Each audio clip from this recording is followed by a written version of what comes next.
Okay, welcome everyone. Thank you for joining us from around the world for this great session. On behalf of American Statistical Association Pathway to Promotion Committee, I would like to welcome all you all to today's webinar on international statistical collaboration. The title Collaborative Statistic, Building Bridge Across Discipline and Nations. We're thrilled to have participants join us from around the world to discuss how as statistician, data scientists, researchers, students can collaborate more effectively across border and discipline and culture. My name is Salem Dehom. I'm a member of the Pathway to Promotion Committee. I will be the moderator for this session. Today's conversation will highlight not only the opportunity, but also the challenge of international partnership, covering ethics, data sharing, capacity building, vital role of statistics in addressing global problems and produce impactful work. We will hear from our esteemed panelists who are helping to shape the future of global statistical collaboration in practice. Thank you for being here and for contributing your time, expertise, and insight. And we look for rich and great engaging discussion. So for today's agenda, so we'll have the introduction and the speaker presentation. We have the panel discussion and Q&A session and closing remark. And after that, you will have the opportunity to join break rooms with our speakers. So this session is sponsored by the American Statistical Association Statistical Consulting Section with subcommittee Pathway to Promotion. The aim is to foster a community of statistical practitioners across diverse discipline.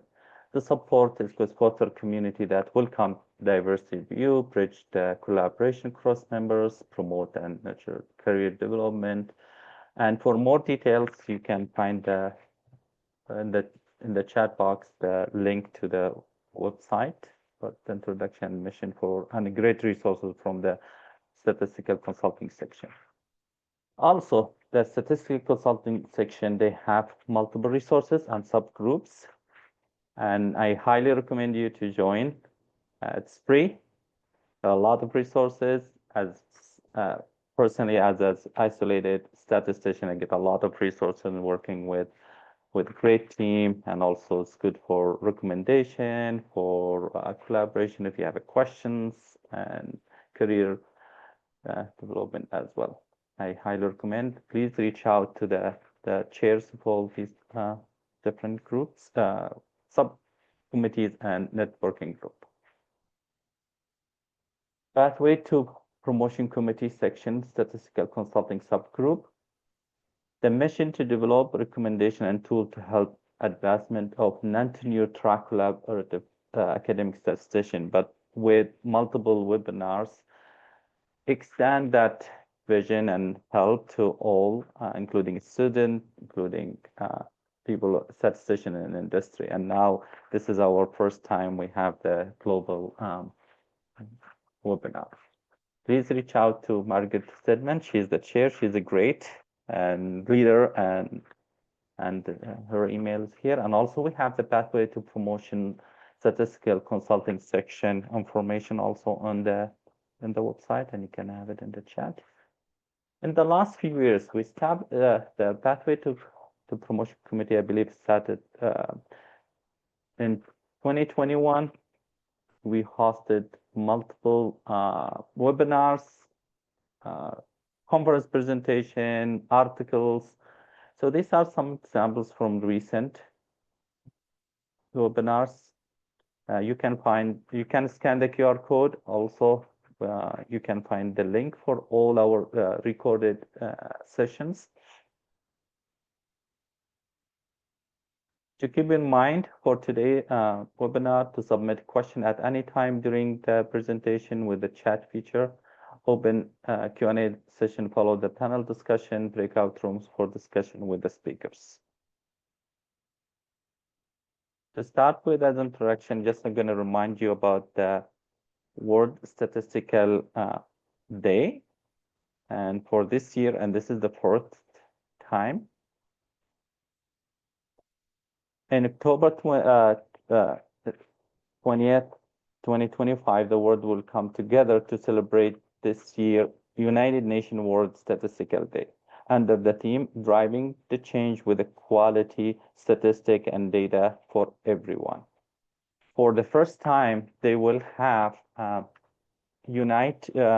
United Nations Regional Commission will unite to host 24 hours non-stop global webinar marathon, bringing voice, stories, innovation for everyone of the globe. And the information, more information about how to join in the chat.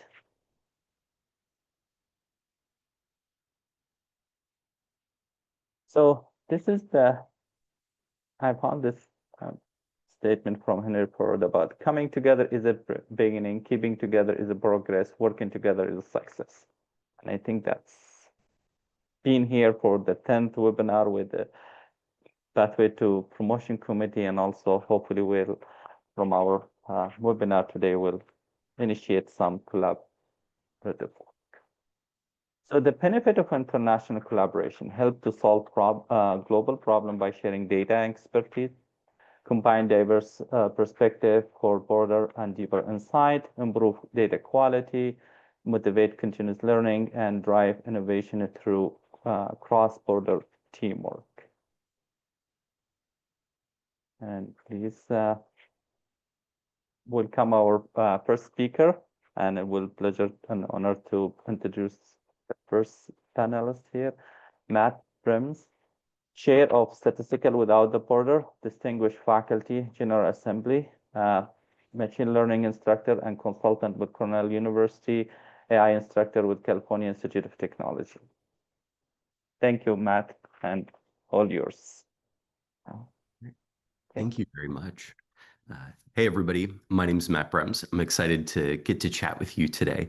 Salem, would you mind reminding me how much time we have, given that one of the speakers did have to, isn't able to join today? It's around 15 minutes. Okay, perfect. Thank you. So with that, everybody, I'm excited to get to chat with you today.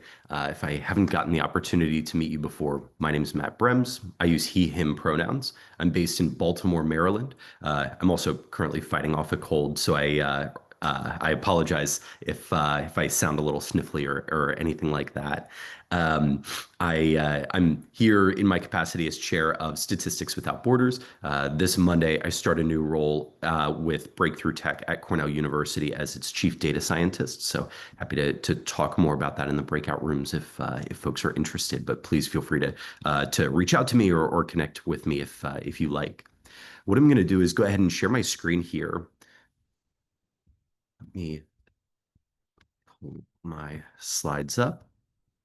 So what I want to talk to you primarily about today is building trust. So when it comes to working in international development, whether it's using data and statistics or just more generically, one of the most critical things to do is build trust. And so I'll talk about the importance of that, and I'll talk about some specific ways for doing that. But I also, before getting into that, do just want to talk about a couple of things. I imagine that many of you on this call are thinking, how might I get involved in international related work? Like I mentioned, I'm in Maryland. I'm based in the United States. And so it has been hard to avoid the news about things like USAID shutting down or funding being frozen for a lot of work that includes international work. And so I have asked myself, and I imagine many of you have asked yourselves, well, how can I contribute? How might I get involved? What are things that I can do to help fill that gap? And that's a really positive feeling to feel.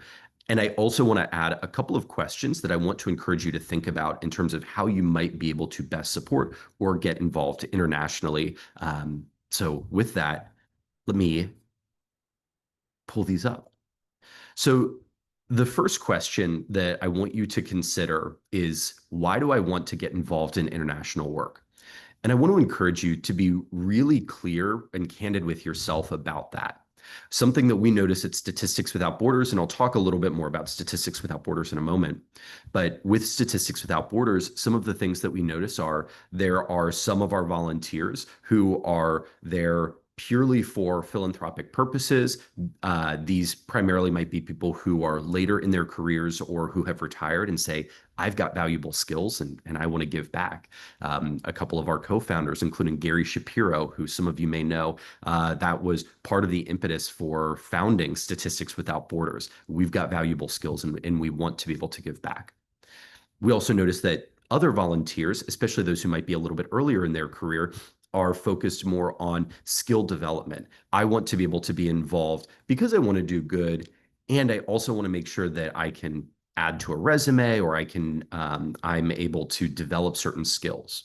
So what I want you to consider is, why do you want to get involved in international work?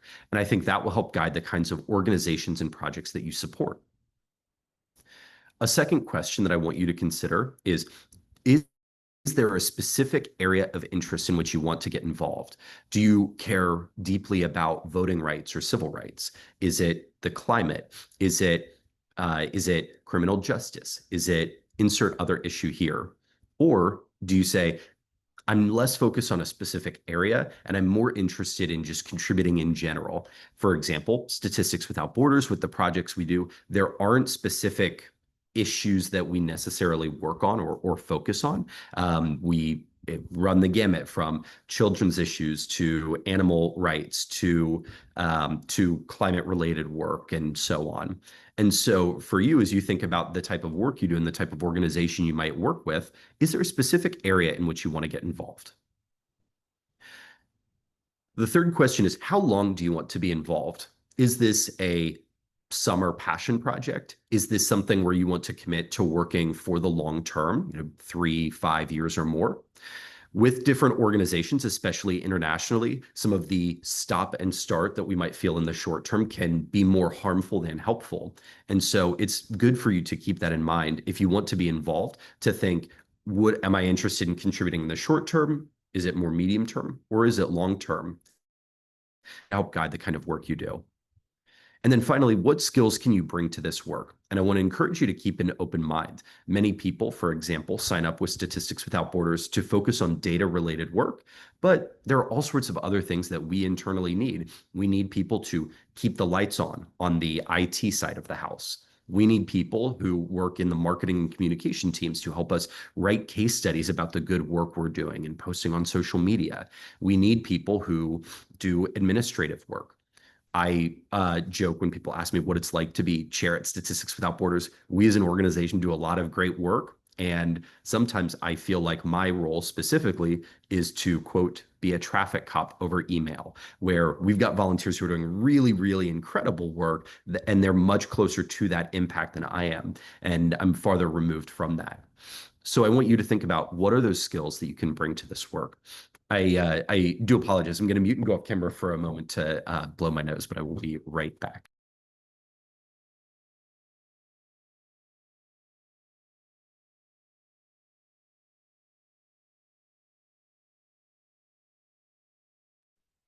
As a reminder, if you have any questions, please submit them through the chat feature. We have a team of volunteers here. They're working on collecting the question from the chat for the discussion. Yeah. Welcome back. Yeah, thank you very much. Please do feel free to put any comments or questions in the chat. I'll keep an eye on it during if things come up. And yeah, I know that there's a discussion afterward as well. So think about these questions for yourself before getting involved. And this, I think, is going to help you guide the kind of organization that you might sign up for or the kind of work that you might get to do. So if you say, I've considered these questions, where can I get involved? I've got a couple very, very incomplete ideas for you here. My biggest recommendation is go check out idealist.org. They recently merged with Volunteer Match, and they've got all sorts of roles available on there where you can filter by issue, by the type of work, by the time commitment, etc. And so that, I think, is just a good tactical place to get started. A very, very incomplete issue list of non-specific organizations or issue non-specific organizations. Look up United Nations Volunteers. There's a volunteer corps that works. look up the Red Cross, DataKind, Statistics Without Borders. These are organizations that don't have a particular issue, for example, aren't focused just on climate-related work, but will run the gamut in terms of places where you can get involved. There are also, and I think Idealist will be helpful, plenty of issue-specific organizations if you want to focus on a particular issue, climate, civil rights, etc. So consider the questions from the previous slide. Consider looking at idealist.org for a place to get involved. If you say, I know that I'd like to get involved with Statistics Without Borders, I do have the website at the bottom of the screen, but truly no pressure there. So I do want to talk a little bit about Statistics Without Borders and the work that we do, primarily to focus on how do we build trust. And I'm going to, because I think that this translates well to all sorts of international development contexts. So brief summary of Statistics Without Borders. We're an all-volunteer group we've got thousands of volunteers. Our primary activity is we complete pro bono projects in statistics and data science. So we recognize that there is a gap that exists in the world. There are all sorts of organizations out there that want to do good work, but that aren't able to because they lack the in-house expertise, they lack the funding, there are all sorts of other examples where they just lack access to certain resources or certain information to be able to maximize what it is they're trying to do. So at Statistics Without Borders, what we do is we partner up with different not-for-profits around the globe and say, we're going to help you. We've got people who have statistical skills. We're going to work with you, and we're going to help you accomplish what it is you want to accomplish. So we do these projects in partnership with not-for-profits and NGOs, or non-governmental organizations around the world. Over the last 12 months, we've worked on 71 projects across 29 different countries, which is one of my favorite things to share, given that, again, we're an all-volunteer organization.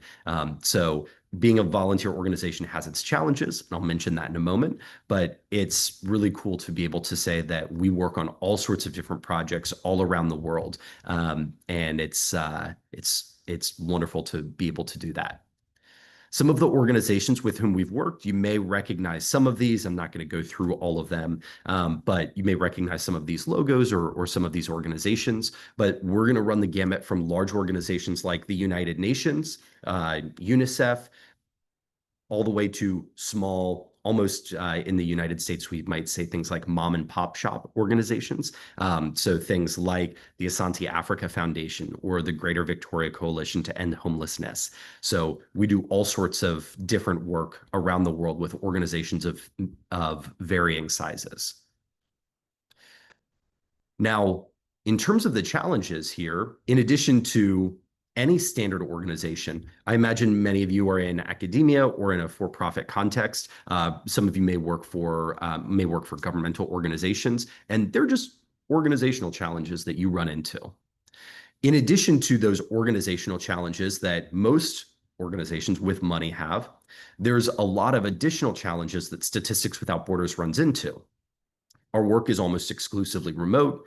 We're all volunteer. We're spread around the world. Our clients are spread around the world, across cultures, across time zones. And so there are just extra things that we need to do. And so in order for us to be able to do 71 projects in 29 countries around the world, we need to build a great deal of trust. If we want volunteers to successfully partner with one another, and if we want to be able to partner with our clients, we need to build a great deal of trust. And so in the last few minutes that I've got, I want to talk about how can we build that trust. So if you're not familiar with the book, The Culture Map by Erin Meyer, I highly recommend it. It's a great read. Erin Meyer talks about there being two main buckets or types of trust. One is cognitive trust. And so this is the trust that's based when you've got confidence that you feel in another person's skills, their reliability, their accomplishments. Basically, they say what they're going to do, and then you trust that they're going to do something. There's also affective trust. This is going to be more of the emotional, arises from emotional closeness, empathy, or friendship. And so you can think of it, I've got the emoji up here. You can think of this as trust from the brain and trust from the heart. And for interactions to be successful around the world, we generally want to be able to build both types of trust. As you think back to those 4 questions that I had early on about what are your motivations and where do you want to get involved and how long, it's going to be important to you when working with any organization to think, how can I build both of these types of trust, that reliability and that consistency, and that emotional closeness or that friendship? Something that Aaron Meyer talks about in the culture map is that building trust is going to vary a lot across cultures. So we can think about this along a spectrum. So on the left side, we've got the task-based or the brain trust. And on the right side, we've got the relationship-based or that heart trust. And so trust can be built through business-related activities. Trust can also be built over time through personal activities. And as Aaron Meyer points out in her book, different countries, broadly speaking, are going to fall in different places here. So we're in the United States, or I imagine many of us are in the United States. You might notice us up here in the top left corner, where we're a very task-based or task-oriented culture, where building that trust is going to be based on you say you do something, you do it consistently, reliably, etc. A lot of other countries aren't necessarily as focused on task-based trust. So, for example, if we're doing work in Brazil, it's much more relationship-based. There's, you might break bread over dinner. You might spend a lot of time getting to know one another before jumping into the work that you do. Similar with Japan, for example. And so as you think about the organizations with whom you work, as you think about the communities you want to be able to serve, it's important to recognize that when you work with other volunteers or other members of your team who are in different cultures and perhaps clients in different cultures, you want to try and fill both of these buckets, that brain trust bucket or the task-based and that heart trust bucket, the relationship-based. At Statistics Without Borders, we've got systems that will help build both task-based and relationship-based trust. I'm not going to go through all of these. If we had more time, I would build up to this. But what I want to encourage you to think about is as you get involved in international development related work, it's great if you personally work to build these 2 types of trust. And the more that you can build systems, I'm going to shout out Machiko Wolcott here. Many of you may know Machiko Wolcott and Kathy Furlong. They are longtime volunteers with Statistics Without Borders. They've helped us set up a lot of these systems that allow us to, at scale, repeatedly across cultures and contexts, build both of these types of trust with clients so that we can do good work with them. And so we've got things that fall into that task-based bucket and in that relationship-based bucket. So no matter the volunteers we're working with or the clients we work with, we're able to support them. These would all boil down to 3 main questions at Statistics Without Borders. How do we start a client project? Who are the folks, the different types of folks we staff on a project team? And what do we do when a project is completed? In the breakout room later, I'm happy to talk more about these details or answer other questions if folks have them. But beyond that, just remember that building trust is going to vary across cultures. Think about your motivations and how you most want to get involved. And with that, I'm happy to pause here. If there are ways that you want to contribute or you want to recommend clients to us or volunteer yourself or anything like that, feel free to reach out to Statistics Without Borders. Otherwise, I'm going to pause here and I'm going to turn it back over to our moderator here. Thank you all very much. Thank you so much, Matt, for the great information, and looking forward to the discussion more. So let's go back to our let's see here.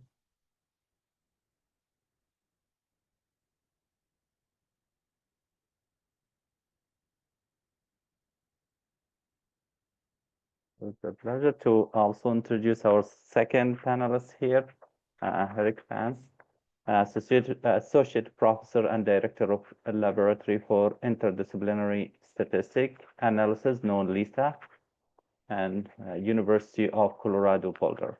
Welcome, Eric, and thank you for being here. Great. Thank you, Salem. Thank you, everybody, for joining. And also, thank you, Matt. That was a wonderful presentation.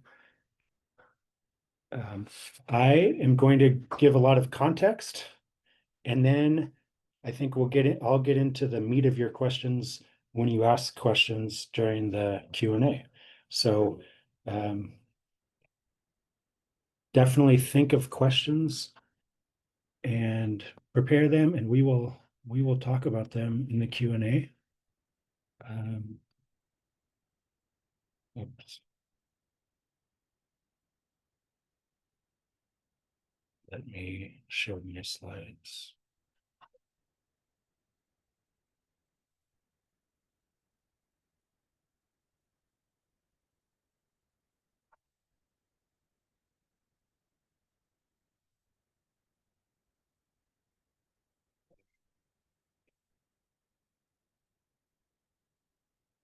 Okay, so I am Eric Vance. I'm an associate professor at the University of Colorado Boulder and the director of the LISA 2020 Global Network. So I'm going to talk about the LISA 2020 Global Network and building bridges across disciplines worldwide. First, I'm going to talk a little bit about my pathway. So I got into statistics because I didn't know about John Tukey's quote at the time, but I was still inspired by that same idea that as a statistician, I could work on lots of different projects. I could work with people in biology, chemistry, social science, history, etc. So I studied math, economics, and statistics as an undergraduate at University of California, Berkeley. And then I traveled for 5 years and then got my PhD in statistics at Duke University. So I have a passion for statistics and also then a passion for international travel. So during those 5 years in between my undergrad and grad school, I backpacked around the world for 3.5 years, basically staying 2 days here, 3 days here, 5 days here, 1 day here, 2 days here, 3 days here, for 3 different trips of accumulating 3.5 years kind of on the road. And then, fortunately, I was able to continue my passion for travel as a professional, so as a statistician. And just recently, back in July, I visited my 100th country. I wanted to do it before I turned 50, and that 100th country was Madagascar. So I am just bringing this up to show that I have been to a lot of places, and I was able to, and I think other people may be able to combine statistics with international travel. So after I traveled for a lot, then I went to graduate school, and then I became the first director of LISA, the Laboratory for Interdisciplinary Statistical Analysis at Virginia Tech. I was research faculty, non-tenure track faculty. Then, after 8 years there, I moved to the University of Colorado Boulder. I moved on to the tenure track, and then I recently got tenure. And I moved LISA from Virginia Tech to University of Colorado Boulder, which really means that I moved the name and then restarted LISA from scratch at CU Boulder. A couple years ago, in 2023, I was a Fulbright scholar. I got my first sabbatical, and I spent a year in Indonesia. And there we started up a new stat lab, Pusaka, and I ended up translating my framework for teaching collaboration into Indonesian language and culture, and then taught it to 88 undergraduate statistics and data science majors at IPB University. So that was kind of a culmination of combining statistics with international travel. While on that trip to Indonesia, I took my family to 13 countries. My kids took 37 flights. So we did a lot of travel and then a lot of statistics. So I'm going to talk briefly about kind of my philosophy of collaborative statisticians and what we can do. So we start off with a technically trained statistician who understands the theory and methods of statistics and computing and math, etc. And then with some education, mentoring, training, and support, that statistician can become a collaborative data scientist, collaborative statistician, who can then combine their technical skills with collaboration skills to become that collaborative statistician or biostatistician. And then they can work on lots of different projects to enable and accelerate research. That's what we commonly do in academia, or outside of academia, collaborate with decision makers to help governments make better decisions, data-driven decisions, support local non-governmental organizations, and work in business and industry. So a collaborative statistician can work on lots of different projects and have lots of impact in various places. But really to maximize your individual impact, I think that we can upskill, we can improve our collaboration skills. So along with my colleague, Heather Smith, we created the ASKER framework for learning and teaching collaboration skills. So I'm going to just briefly talk about ASKER, that it has 5 components. We basically think that there's 5 principal components of collaboration. You have your attitude. Good attitudes can foster collaborations. Kind of bad attitudes can sink them. You need to be able to structure meetings well. So we use the Doug Zahn's power structure. You have to navigate the qualitative and quantitative content of a project. Of course, communication is really important. And then, as Matt was talking about, relationships are extremely important. And so we know that trust is a major aspect of relationship.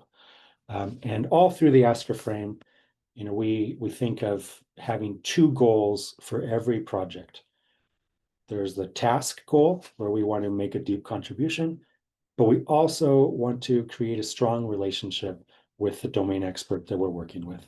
And those, maybe can be orthogonal. They can be synergistic, but they're 2 terminal goals or end goals of a collaboration. Completing the task, making a deep contribution, and then at the same time creating a strong relationship. Okay, so that's the ASKER framework, and it forms the basis for what I consider to be, a collaborative statistician, and the basis for the training that we provide for our international colleagues as well.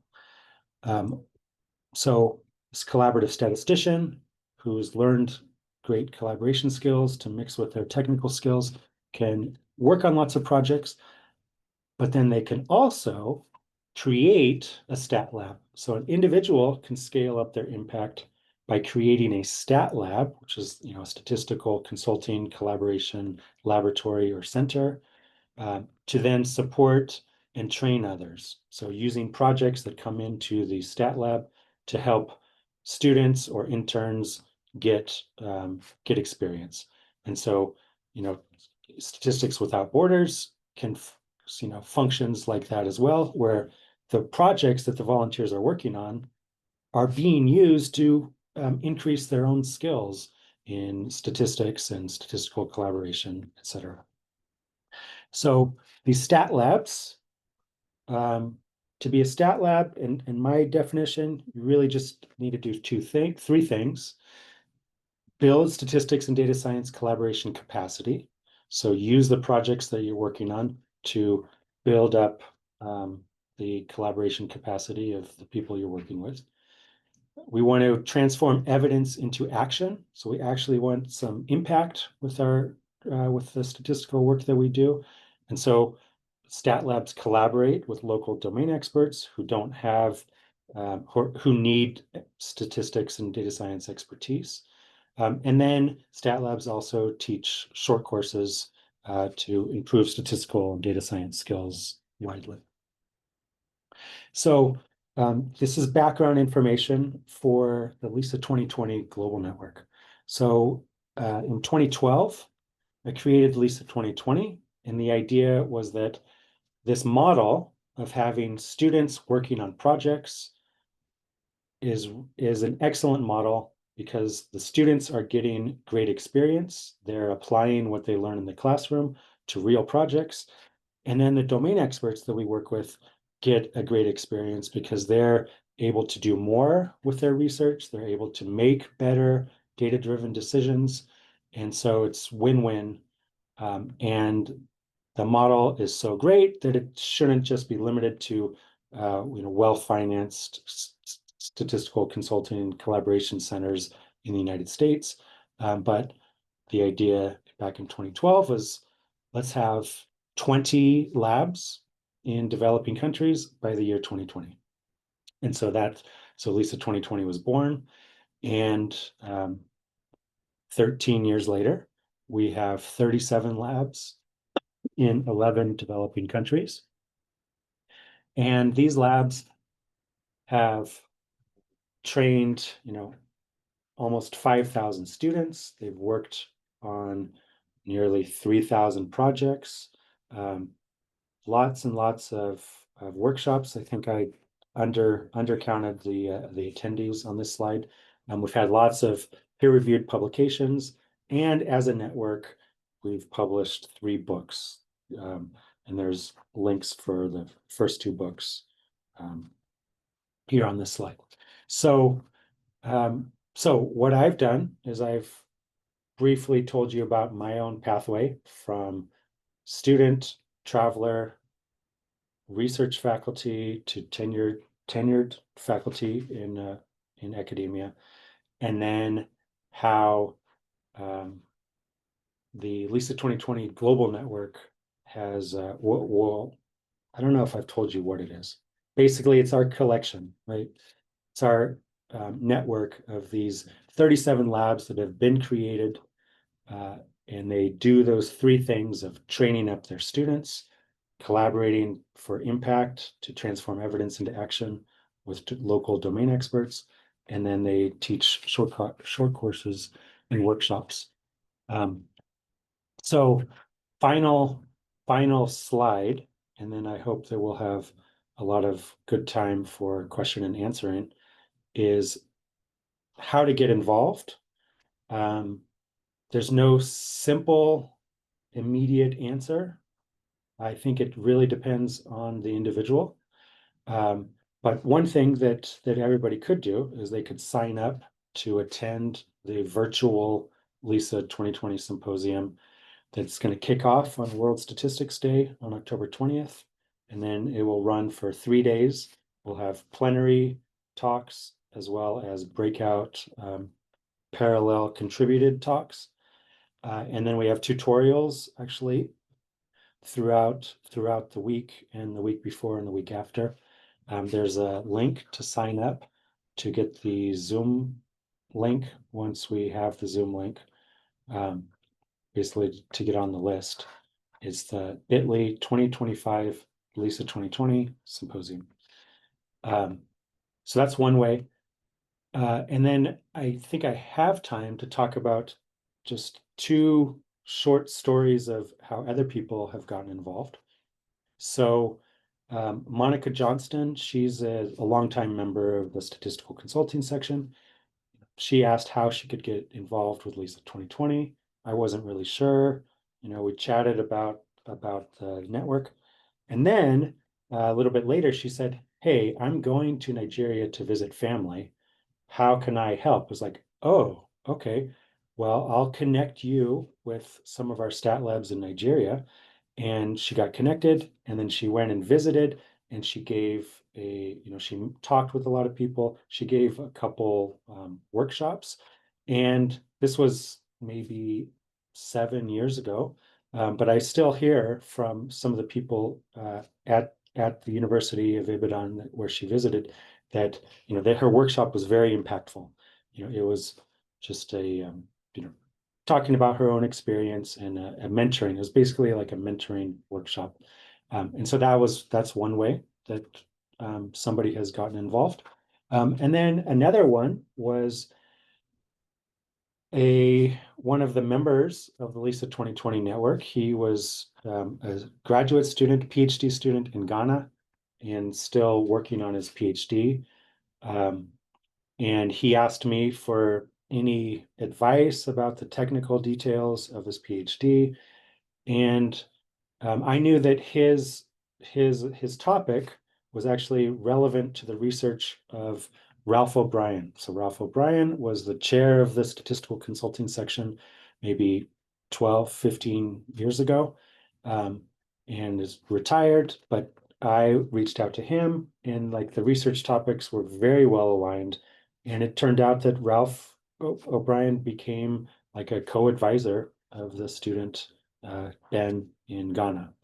So there's the two examples of how, the individual skills and opportunities of the person, in the United States was then able to contribute to help the LISA 2020 Global Network.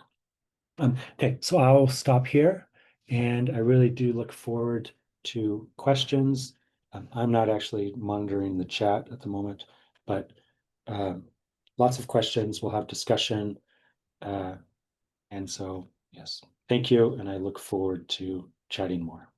Thank you so much for the great presentation, Eric. And also to add, Eric, he's one of the Pathway to Promotion Committee members. Very active. So here's the share screen.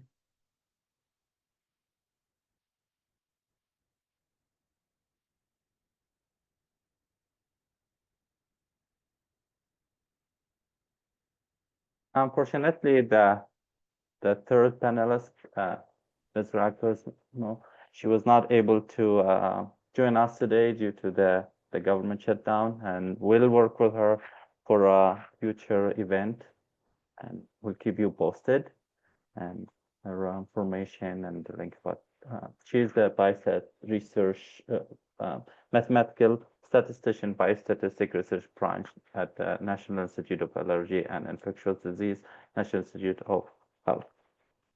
Okay, the next part of this webinar will be the panel discussion, and I will start with the first question that I got from audience asking Matt about your career path.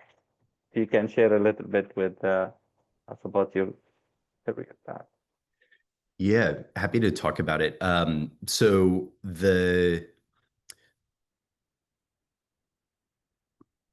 trying to figure out the most concise way to put this. So I went straight from undergrad into grad school, and in undergrad, I wasn't entirely certain what exactly I wanted to do. I had actually planned on going to law school, and I was in undergrad after the 2008-2009 financial crisis.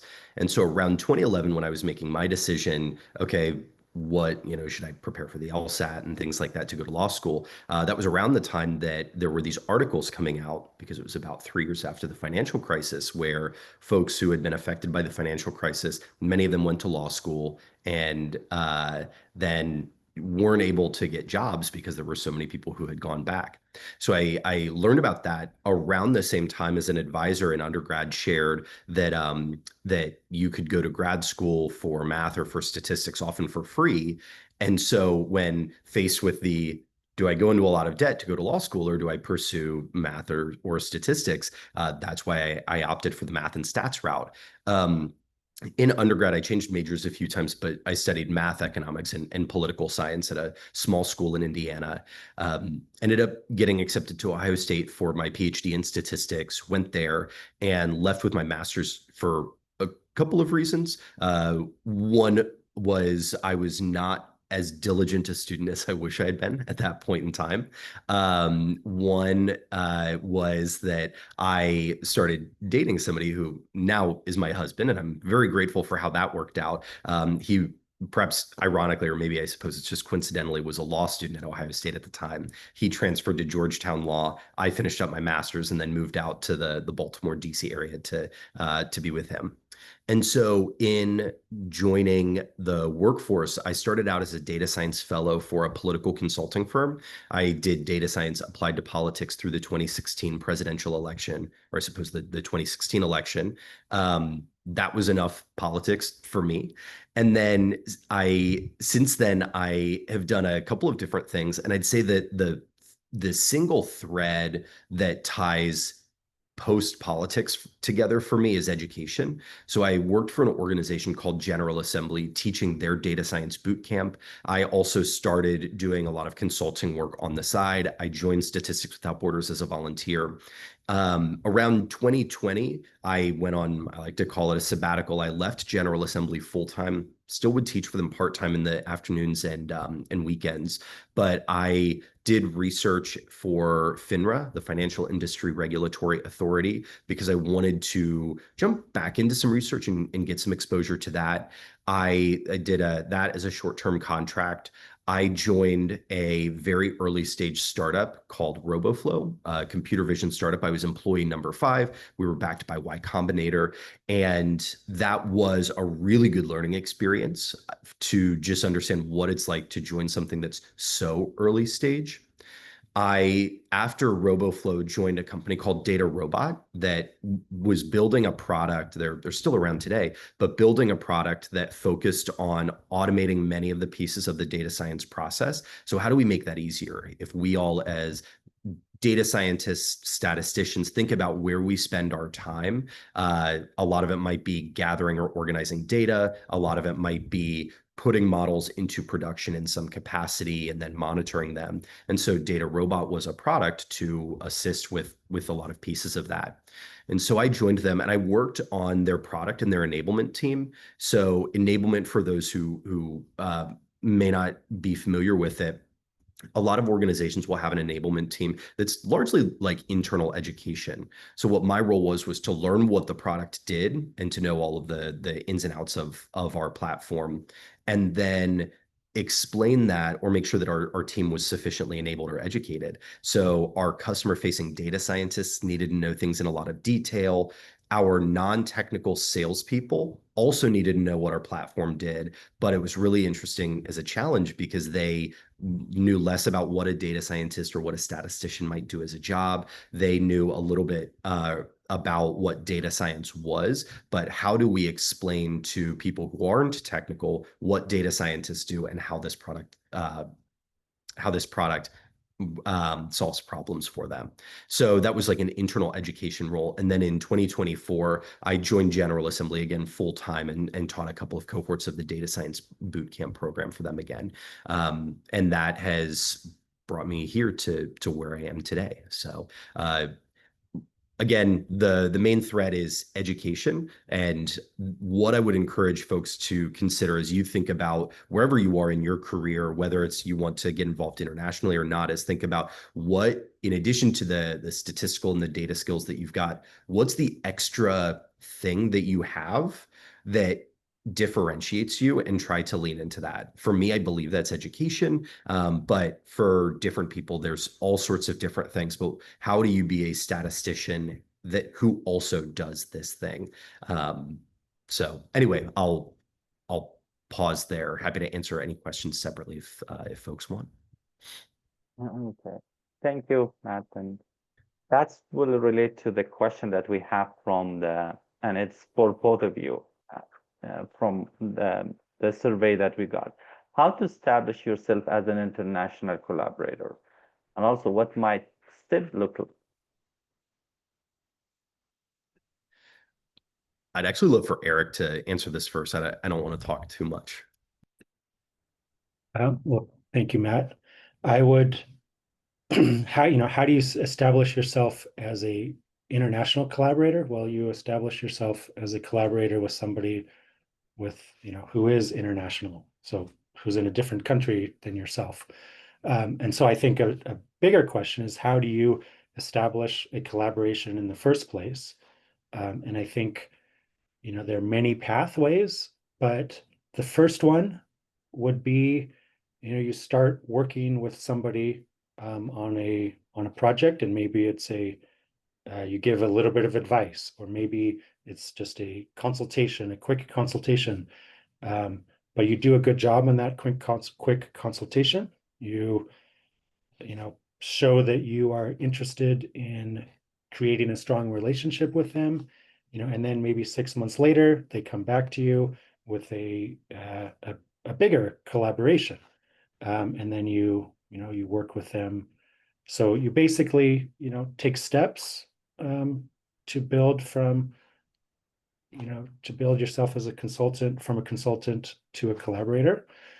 But then specifically for international collaborations, I would say if you have no international contacts, join Statistics Without Borders and be clear about why you're joining and what skills you're bringing, and then do a great job on that first project, and then see where it goes from there.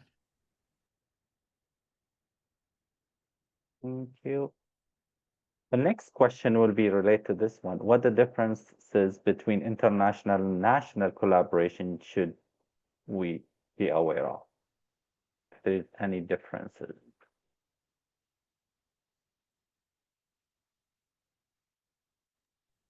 And again, the question is for both of you guys, and you wanted to jump in and answer. And yeah, well, I will say that Matt's discussion about trust over various cultures is really interesting. I wrote down this book, The Culture Map. I have not read it, but it coincides with a lot of what we've been doing already.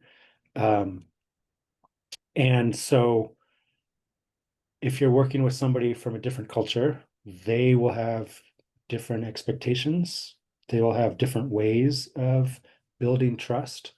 And so I think covering all of your bases, so trying to create a strong personal affective relationship, and then doing a really good job on the project to build that brain trust as well as the heart trust. I think that is more important internationally than it may be domestically. And then next question, what the role does modern technology play enabling cross-border collaboration in statistics? I'm happy to jump in. I think that modern technology has made things easier in a lot of ways. I mean, for example, I don't know where everybody on this call is based, but just this video technology allows me to be in Baltimore and many of you to be not in Baltimore, and we're able to connect. And so I think that modern technology has helped to provide the potential for some of those collaborations. I think that much more modern or perhaps top of mind for a lot of people is like generative AI. And I think that access to generative AI and tools like ChatGPT, Claude, or whatever your preferred platform of choice is, I think that this is making it easier for everybody to get access to certain information, much like search engines were a long time ago. I think that there's a sophistication of, okay, how do we know, is this correct? Is this not correct? Or how do we best use this tool to suit our purposes? But I'd say that I believe that international collaboration has gotten easier because of modern technology. One of the things that candidly we're kind of grappling with, and one of the things that I post to our executive board is what is it that we at Statistics Without Borders provide? So our projects can take a short time to a long time. Our median project takes about 9 months because it takes a lot of time to build that trust and to get everybody from the client side and the volunteer side to align on what are the things we're going to deliver for you. How do we best go about it? Let's recruit the volunteers and make sure that everybody's able to do this well. And one of the questions that I pose to folks in the face of more accessible generative AI or more accessible AI tools in general is, what is it that we provide? If somebody is able to put a couple of well-designed prompts into, let's say, ChatGPT, and they're able to get even a quarter of what we would provide, in 10 minutes compared to 9 months, what is that value of engaging with us at Statistics Without Borders? And so what we're trying to figure out is what's that kind of special sauce that we provide? Why do organizations keep coming back to us, and better understanding what is that gap that still exists when it comes to modern technology? So yeah, those are just some of the things that we're thinking about on that front. The next question, how do we manage the ethical and data security, privacy, and other confidentiality requirement when doing international research? So when maybe the requirement is different from one part to another, and the definition are different. Find somebody who knows what they're doing. I mentioned Machiko Wolcott earlier. She's quite active in the ASA and specifically the Statistical Consulting section, and she helps to keep us abreast internally at Statistics Without Borders of NDAs, data sharing agreements. What do we need to agree to with clients? What are some of those considerations and concerns so that we don't expose anybody to a ton of extra risk? That's I recognize that's a skill that I don't have. I'm not on top of those things. And so finding somebody who does, I think, is helpful. I'll connect it back with one of the questions that I asked, the 4 questions I had early on in my slides about what are the skills you provide. I think it's really helpful as you think about the capacity you want to build or how you want to contribute, is also being really frank with yourself about what you don't know. And because you don't want to come in as this savior, this expert, I know everything, but instead be candid about what you don't know, and when you do want to bring in other people who do know things. Yeah, I'd be curious, Eric, how Lisa has grappled with that, and just especially given how rapidly changing things tend to be, or is that something that comes up often for Lisa?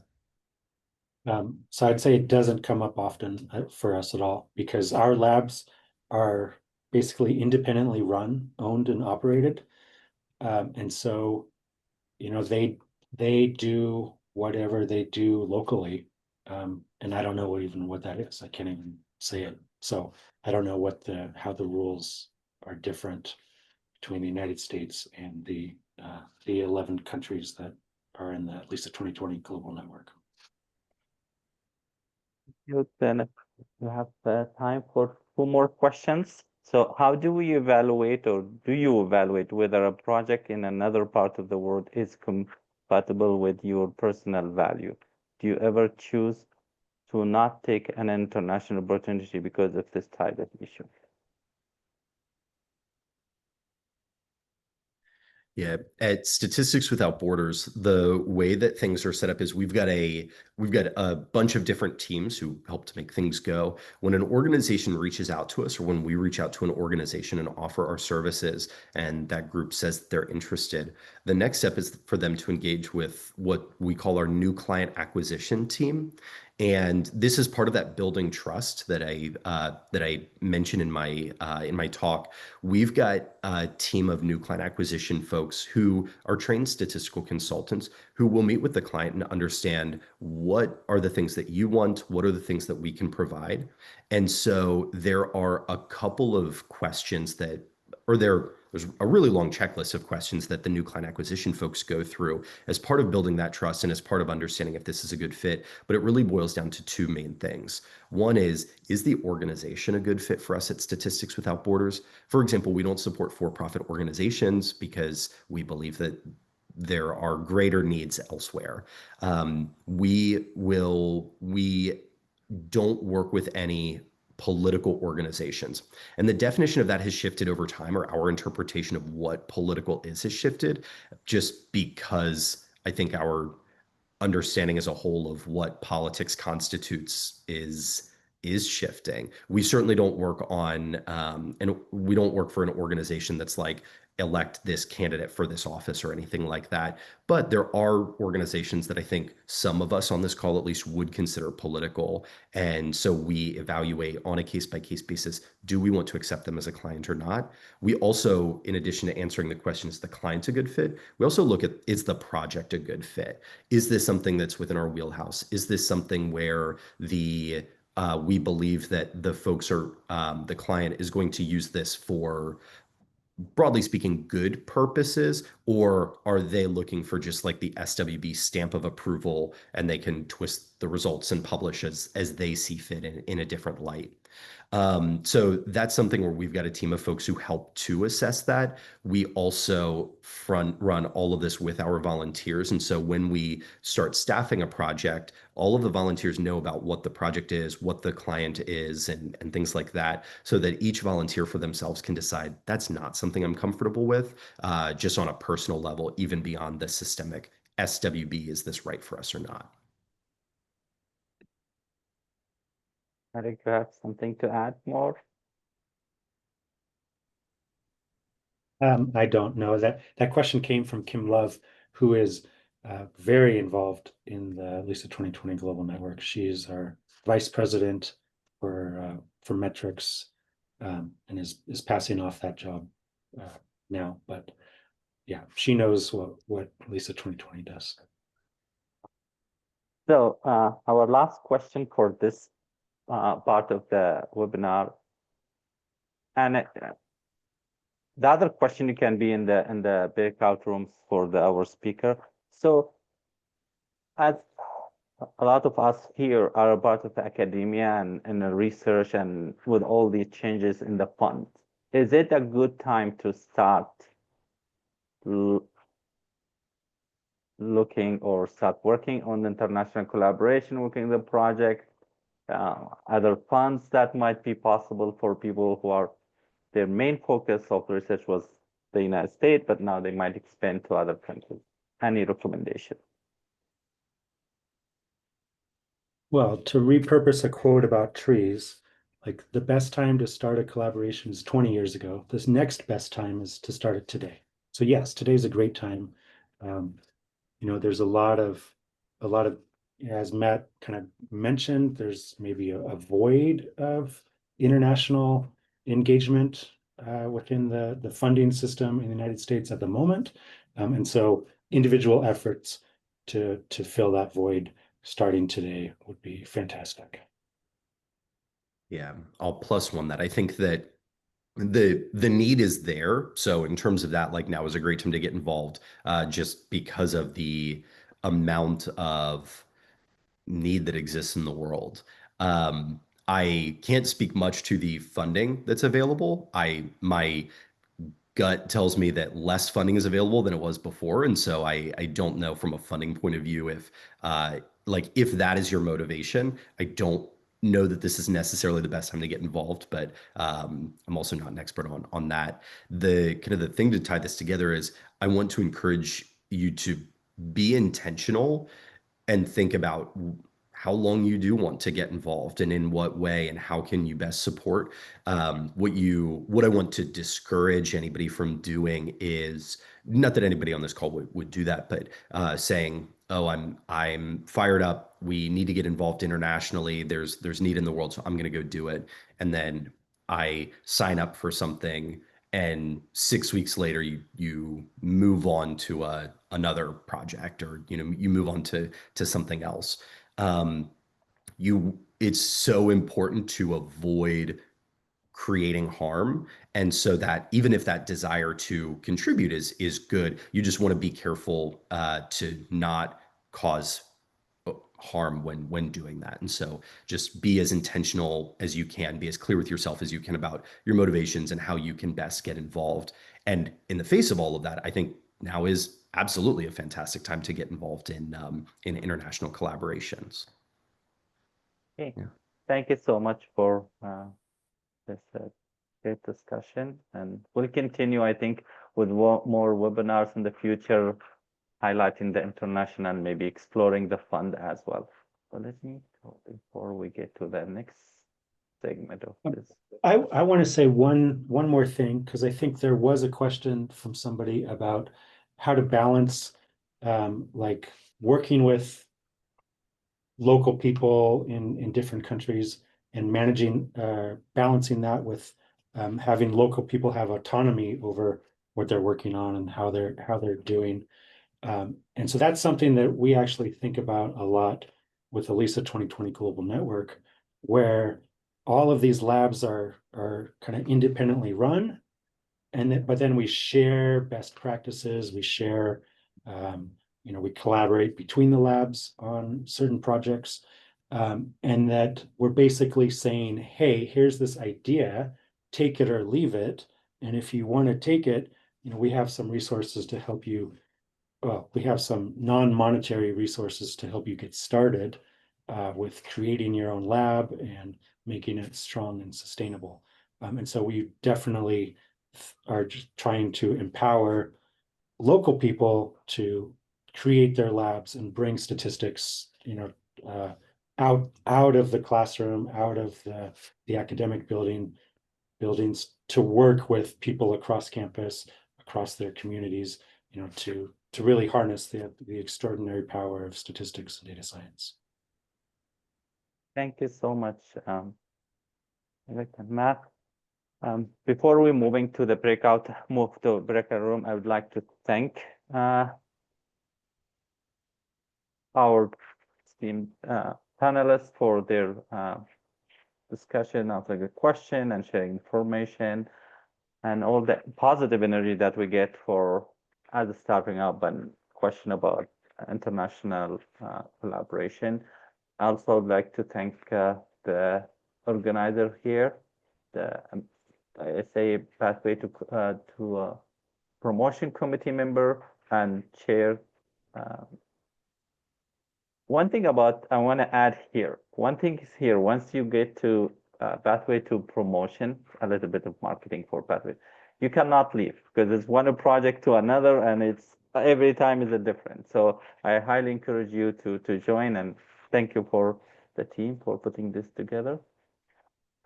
Before getting that, your feedback is important for the planning, and we look at all the responses, the recommendation for our next or future webinars. Please scan the code for quick survey, and you'll see the link also in the chat. And moving right now to the breakout room will be 3, 1 for the main. So if you have any question for Pathway to Promotion and also for our panels.